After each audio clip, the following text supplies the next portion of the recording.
কুষ্টিয়ার কুমারখালীতে নিখোঁজের প্রায় ১৯ ঘণ্টা পরে সিদরাতুল মুনতাহা নামে ২.৫ বছর বয়সী এক শিশুর মরদেহ উদ্ধার করেছে পুলিশ। বুধবার দুপুর ১২টার দিকে উপজেলার কল্যাণপুর সর্দারপাড়া এলাকার হাকিম সর্দারের পুকুর থেকে ওই শিশুর মরদেহ উদ্ধার করা হয়। মুনতাহা ওই এলাকার সিরাজুল ইসলামের মেয়ে।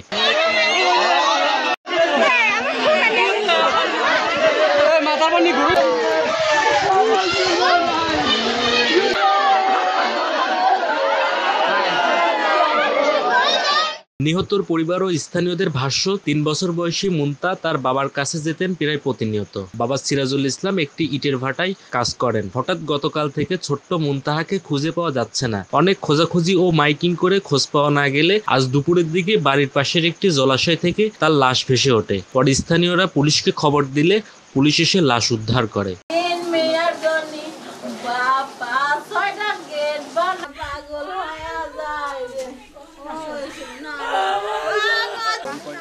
মমিন ইসলাম, কুষ্টিয়ার সময়।